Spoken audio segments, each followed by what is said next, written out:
turning now to Paul's second letter to the Corinthians. Me dirijo hoy a la segunda carta del apóstol Pablo a los Corintios, capítulo 6, versículo 1. Segunda de Corintios, capítulo 6, versículo 1. Así pues, nosotros, como colaboradores suyos, os exhortamos también a que no recibáis en vano la gracia de Dios. Y nuestro tema hoy es los términos de Dios para la bendición. Ahora, el tema que sobresale en estos pasajes que hemos leído desde el capítulo 5 hasta el capítulo 6, el tema que sobresale es el ministerio, el servicio de la reconciliación. El tema es la obra del evangelismo, de los ganadores de almas. Y el apóstol está haciendo claro que esto es un ministerio que compete a todo el pueblo de Dios. En capítulo anterior, en los versículos 16 y 17, dice que de modo que si alguno está en Cristo, nueva criatura es, las cosas viejas pasaron, y aquí todas son hechas nuevas.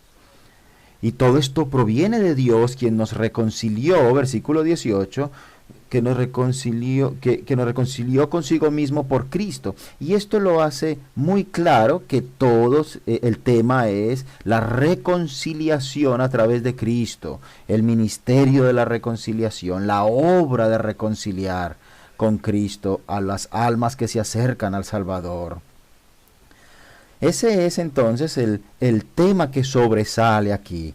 Si venimos más abajo al capítulo 6, versículo 1, entonces a la luz de lo que hemos dicho, es decir, a la luz del ministerio de la reconciliación, el cual nos involucra a todo el pueblo de Dios, entonces ahora vemos esto. Dice, así pues nosotros como colaboradores suyos, os exhortamos también a que no recibáis en vano la gracia de Dios. Ahora el apóstol Pablo se refiere a sí mismo y a sus colegas predicadores cuando dice nosotros como apóstoles y predicadores os exhortamos a ti.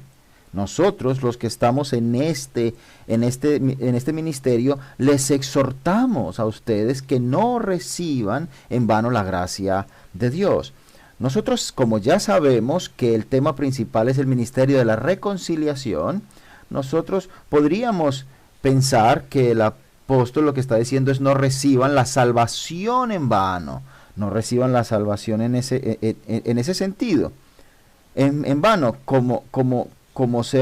y luego perderse. Pero no podemos pensar, no podemos decir que el apóstol haya dicho eso, porque eso es imposible. Si tú eres realmente salvo, eres salvo para la eternidad. No hay forma de perder la salvación, y esto es algo que está muy claro en la Escritura. Nadie los podrá arrebatar de mi mano, dice el Señor, porque Él ha comprado a los santos con su sangre, y eso lo vemos a lo largo del Nuevo Testamento. Así que si tú de manera sincera te has acercado a Él, nunca será en vano.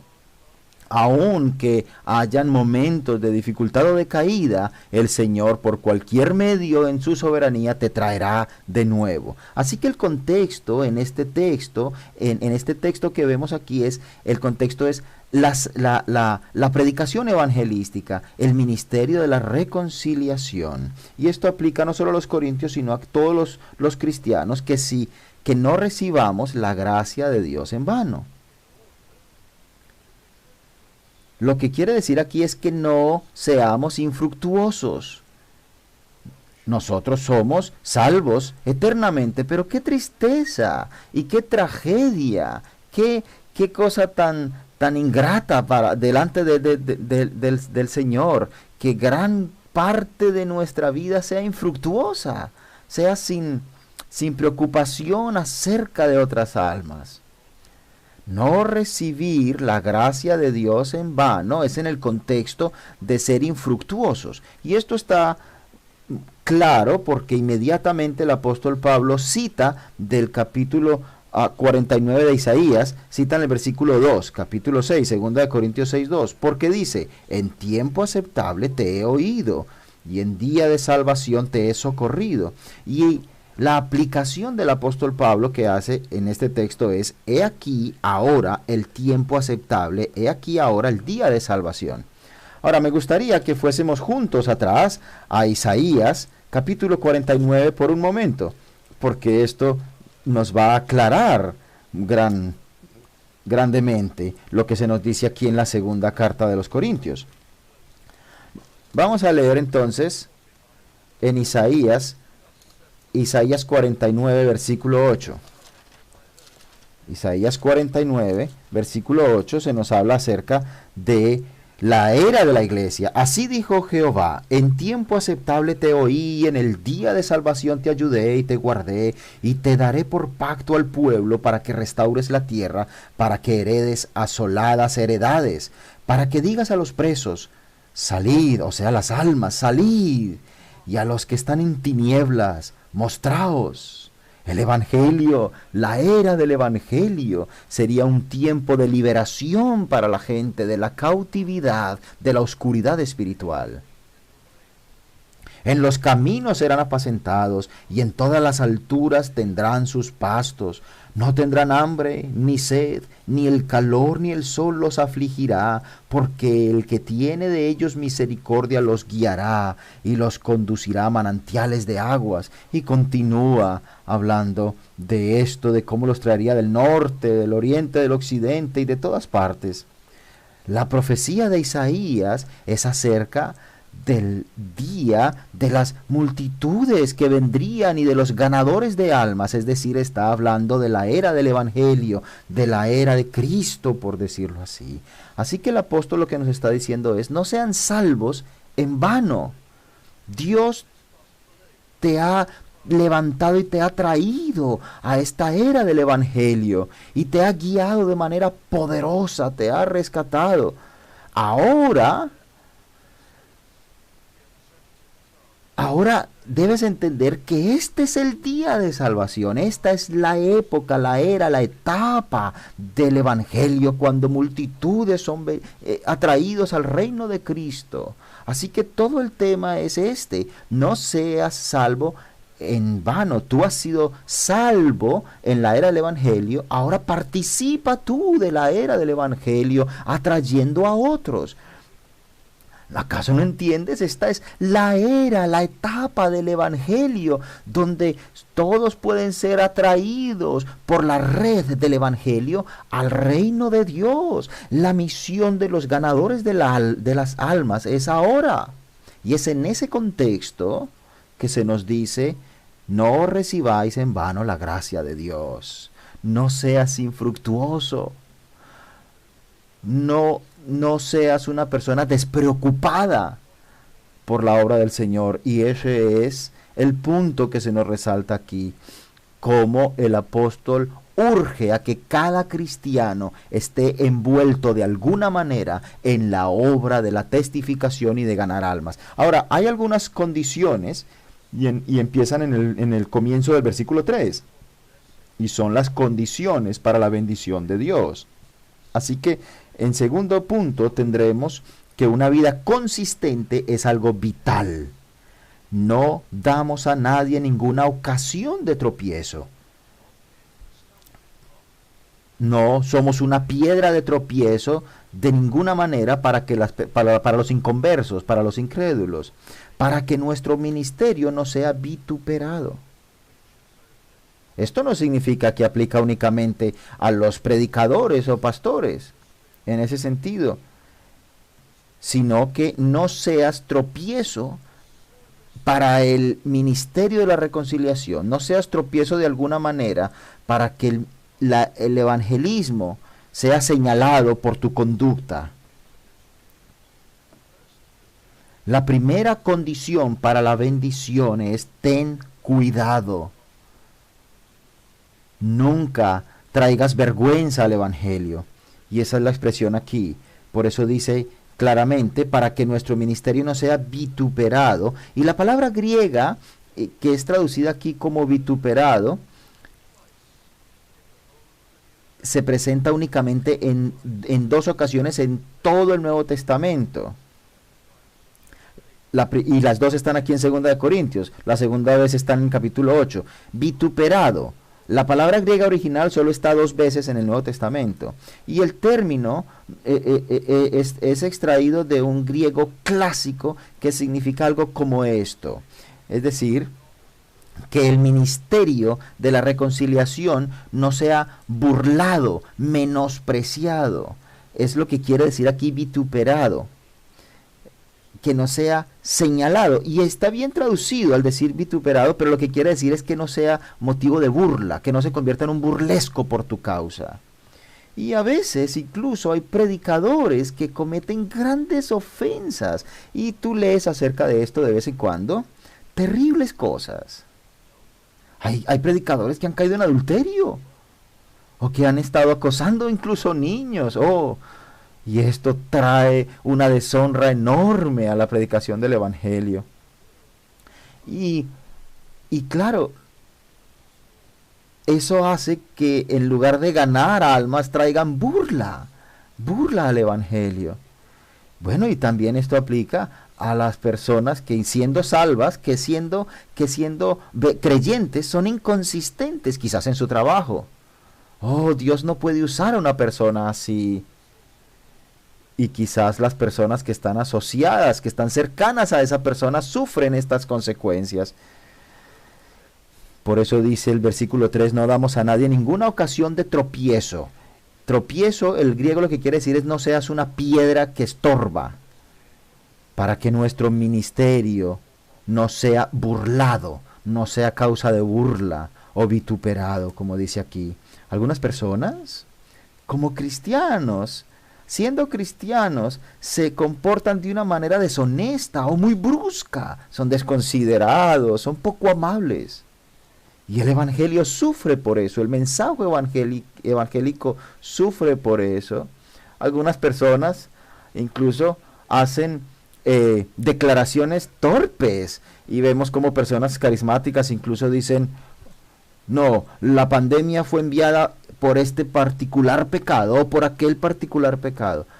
Y algunos dicen, Dios me dijo, dicen algunos. Algunos incluso dicen cosas tan absurdas como Dios me dijo esto y esto. Y traen burla al Evangelio.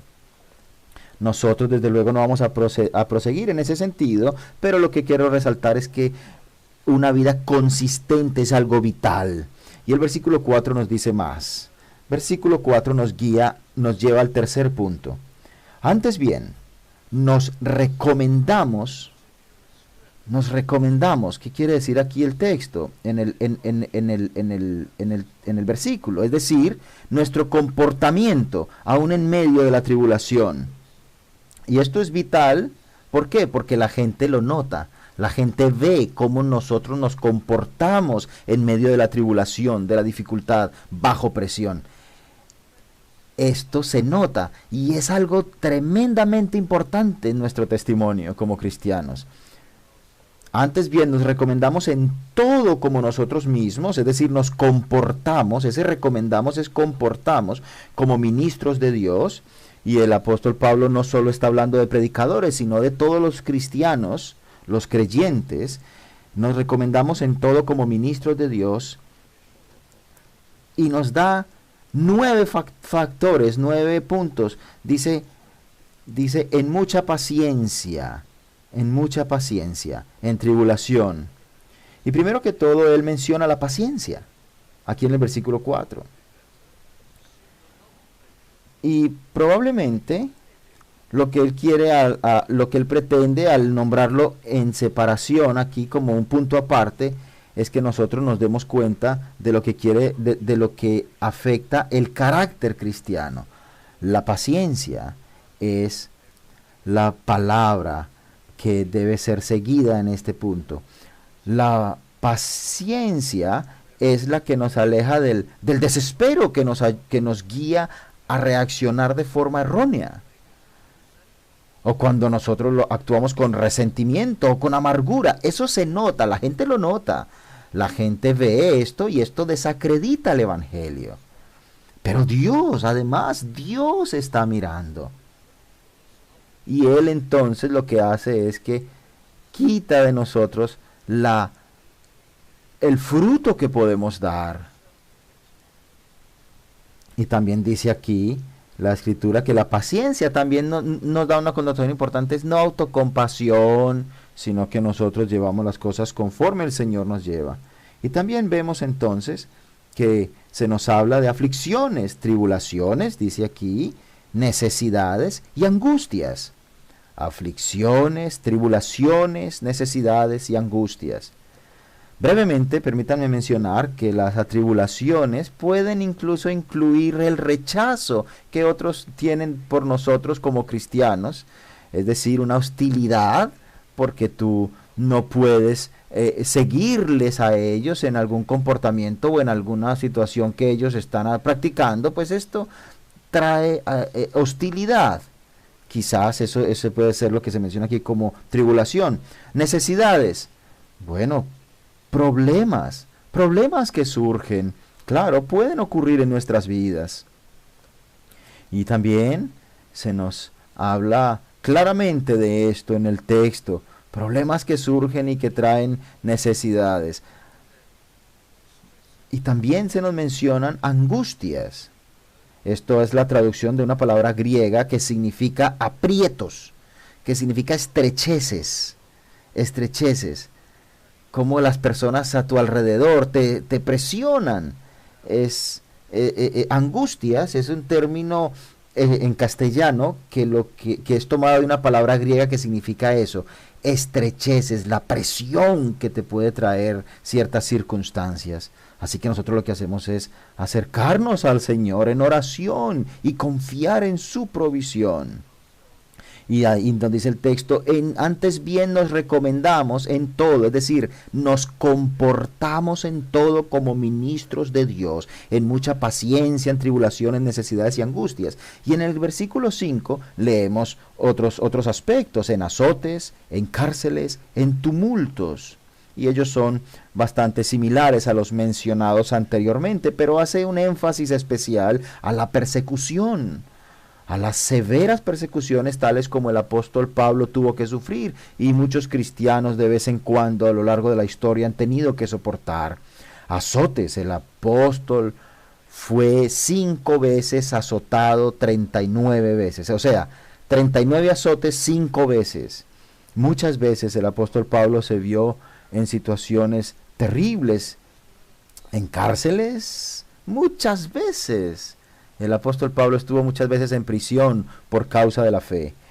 En tumultos, o sea, que multitudes actuaban violentamente contra él. Leemos, por ejemplo, en Jerusalén que muchos vinieron y le golpearon y se vinieron sobre él y él fue rescatado por las autoridades romanas en aquella ocasión. Y muchas veces vemos que fue tratado con violencia. Tumultos se nos dice aquí, pero nos menciona otros 3, trabajos, desvelos y ayunos. Y estos 3 aportan un matiz diferente, porque no podemos decir que estos hayan sido voluntarios, sufrimientos voluntarios. Y dice aquí trabajos, haciendo alusión a lo cansado que era esto, a lo difícil de llevarlo, era algo que lo dejaba exhausto. Y él, evidentemente, en muchos lugares, incluso, él rechazaba el dinero que le podían brindar en algunos lugares para poder dar un buen testimonio. Y muchas veces él estaba trabajando en horarios nocturnos, en muchos desvelos, en muchas dificultades. De hecho, lo que quiere decir aquí en el versículo 5, cuando dice desvelos, es sin dormir, sin sueño. No podía dormir para poder cumplir con ese llamamiento de predicar en determinado pueblo. Y muchas veces eso era de noche y no podía dormir porque él veía la necesidad de las personas y tenía que predicar durante la noche y el evangelio de Cristo. O escribiéndole cartas para otros pueblos acerca del Señor. Estas cosas tenían que ser hechas. Él tenía esa convicción, esto tiene que ser hecho. Y lo hacía en ayunos, dice el texto también. Y en el Nuevo Testamento encontramos que ayuno es algo elevado. Cuando hablamos del ayuno no se refiere acerca del momento en que nos apartamos sin comida para orar y demás. No, no es eso a lo que se refiere el apóstol. Se refiere es a cómo él de manera voluntaria no comía por estar sirviendo al Señor. Si él estaba predicando o en un viaje, pues a veces no había la comida que necesitaba y él sabía que era vital que las personas escucharan el Evangelio, así que él era del tipo de personas que decía, yo necesito. Él no era el tipo de hombre que decía, no, yo sin comer no puedo hacer esto, o yo antes de dormir no puedo hacer aquello. No, él lo hacía para el Señor, lo hacía. Y vemos eso aquí. Bueno, no es que se nos esté pidiendo a nosotros aquí, en medio de esta sociedad actual, que alguno de nosotros tenga que trasnochar toda una noche o estar sin comer para servir al Señor. Es algo que en esta comodidad occidental pues quizás no se nos obliga a hacer. Pero desde luego, recuerda que esto es una condición para la bendición. Y es decir, que aún en medio de las dificultades, nosotros estemos dispuestos a ir incluso más allá de nuestro confort, de nuestra comodidad para servir al Señor. En trabajos, en desvelos, en ayunos. Y eso nos trae al versículo 6 y otro punto aquí para contemplar. Y es entonces unos aspectos diferentes que son cualidades positivas en este estilo de vida. En pureza, versículo 6. Y esto se refiere a la pureza del cuerpo y de la mente. La pureza, en pureza, que nuestra pureza sea conocida, observada, ser honestos, genuinos, y nunca estar trayendo excusas y motivaciones falsas quizás, sino que podamos ser comprometidos con las cosas del Señor.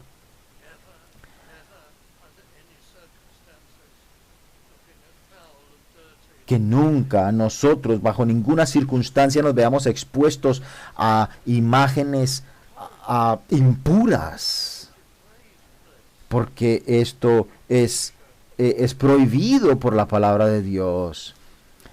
La pureza tiene que ver con mantenernos distantes de cualquier tipo de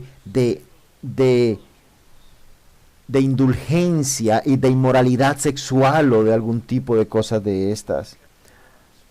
Algunas personas son atrapados por este tipo de cosas y el apóstol Pablo nos advierte a menudo acerca de estas situaciones. En pureza, dice el versículo 6. Y esto es algo terrible hoy en día. Hoy en día tenemos el internet y estamos inundados de imágenes y de cosas impuras, inmundas, inmorales en todas partes. La mayor parte del entretenimiento hoy en día está lleno de cosas malvadas y lascivias e inmorales. Y nosotros debemos notar que una condición para la bendición es mantenernos alejados del mundo, de la impureza. Y de aquí nos dice el texto, en pureza. En ciencia. Ciencia quiere decir el conocimiento de la palabra de Dios, de las escrituras. Conocimiento de los argumentos que se levantan, es decir, argumentos evangelísticos, razonamientos es lo que quiere decir, para poder evangelizar y atraer a las personas al evangelio. El conocimiento, ciencia aquí es conocimiento, el conocer las promesas de Dios. Qué pena, qué tristeza que hoy en día escuchamos a muchas personas que están de aquí para allá en los medios sociales y en las redes sociales, pequeñitos, frases cortas, supuestamente de ministros evangélicos y incluso de mujeres pastoras y aquí y allá, solamente están compartiendo sentimientos emotivos y cosas que en realidad no profundizan. En realidad hay confort, hay aliento, consuelo en la palabra de Dios, pero las personas están siendo muy superficiales en la vida cristiana y hacen algo tan trivial y tan superficial, y solamente están mostrando en la palabra de Dios cosas acerca de mi necesidad, promesas para mí, mi prosperidad. Y mira lo que el apóstol dice aquí: una de las condiciones para la bendición es aprender cómo estar firmes en medio de la tribulación y los problemas, y cómo el Señor nos bendice aún en medio de la tribulación y de las dificultades, y cómo Él oye nuestras oraciones. No solo dependemos de citas famosas y pequeñitas que son superficiales, y la mayor parte de ellas son citadas por ministros liberales, mujeres pastoras que están por allí citando textos bonitos y demás. No, eso lo único que genera son cristianos mediocres y débiles que no pueden soportar las dificultades. Evitemos esto, queridos, evitemos estas cosas, y que realmente nosotros podamos encontrar fortaleza en el Señor en medio de la dificultad, y que podamos experimentar las bendiciones que esto nos da. Por conocimiento, dice en pureza, en ciencia, o sea, conocimiento, y también dice en longanimidad. Longanimidad es algo como la paciencia, pero hace un énfasis más amplio. Es decir, sin autocompasión, sin amargura, sin estar reclamando por todo y quejándote por todo. Mira, pensemos en el apóstol Pablo, cómo él sufrió y la medida de su paciencia. Bueno, quizás nosotros somos bastante indulgentes y vamos a decir que nos irritamos. Y a veces nos irritamos por cosas muy pequeñas en nuestras vidas, por ejemplo, con nuestra esposa o con nuestro esposo. Ella no ha hecho esto o él no ha hecho aquello. Bueno, pues la paciencia debe ser ejercitada, y la longanimidad quiere decir debes ampliar el entendimiento del uno por el otro. Los niños quizás en ocasiones logran exaltarte o irritarte demasiado. Bueno, ¿dónde está la paciencia del cristiano? ¿Dónde está la longanimidad del cristiano? En pureza, en ciencia, en longanimidad.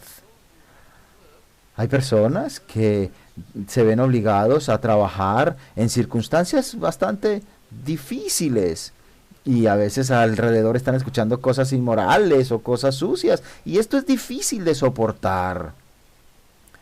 Ellos allí tienen que ejercitar su longanimidad. El Señor bendecirá, el Señor te hará fructífero con las personas de alrededor, y las personas que están a tu alrededor lo notarán que tú no eres así.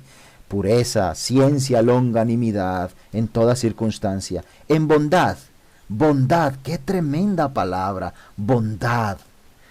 El término griego que se traduce aquí como bondad, de forma más literal, significa algo como esto: ser activo en la amabilidad, ser activo, mantenerse ocupado de manera amable, ser activamente ocupado en tratar de proveer lo que sea necesario. Ah, yo pensé que la amabilidad o la bondad era simplemente ser: hola, ¿cómo estás? Hola, ¿qué tal?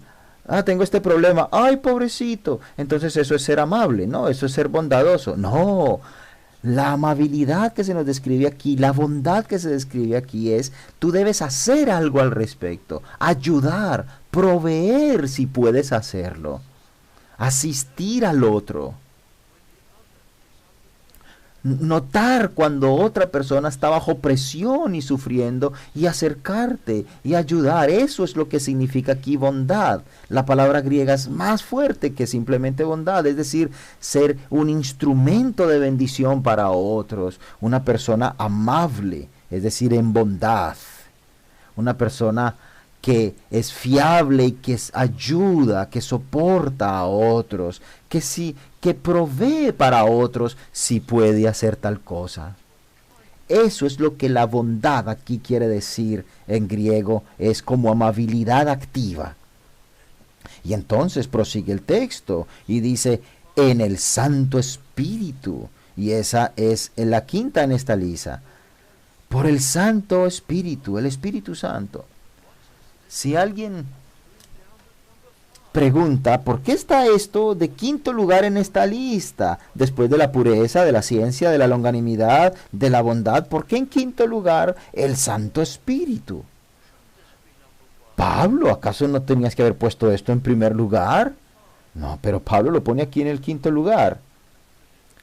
Pero nosotros debemos entender que esto aplica a las cosas que están anteriormente expuestas. ¿Cómo podría yo ser puro en toda circunstancia? ¿Cómo podría yo crecer en el conocimiento espiritual y profundizar en la escritura? ¿Cómo podría yo tener longanimidad, es decir, una paciencia amplia sin importar qué presión estemos? ¿Cómo podría ser bondadoso actuando en contra de mi egoísmo y de mi naturaleza egoísta? Únicamente orando y deseando estas cosas, únicamente resistiendo lo que sea que se levante contra nosotros. Debemos permitir que nuestra conciencia constantemente nos lleve a pensar en lo que estamos haciendo. Y todo esto es en el amor, en el Espíritu Santo. Todo esto es únicamente por el Espíritu Santo. De lo contrario no podríamos. Y todo esto en amor sincero. Amor por los perdidos, hombres y mujeres. Debemos amarles de forma sincera. Amor por Cristo. Amor por el Evangelio. Amor por los esposos, entre esposos, amor por la esposa, por el esposo, por los hijos, por los colegas, por mis hermanos en la fe. El amor sincero por la palabra de Dios, y que el Señor nos dé instrumentalidad, utilidad. Y la exhortación que hemos visto entonces es, no seas infructuoso, no recibas la gracia de Dios en vano. Vive una vida consistente. Enfrenta las cosas difíciles, enfrenta las situaciones adversas y el Señor te dará fortaleza. Hemos visto entonces también las cualidades positivas, por decirlo así, las cualidades de bendición. Y son términos de Dios para la bendición. Algunas personas dirán, oh, pues déjeme predicar, déjeme testificar, yo quiero ser un predicador. ¿Acaso eso no es suficiente? No, aquí hay condiciones. Mantén estas condiciones, guárdalas por el poder del Espíritu Santo y el Señor te hará fructífero.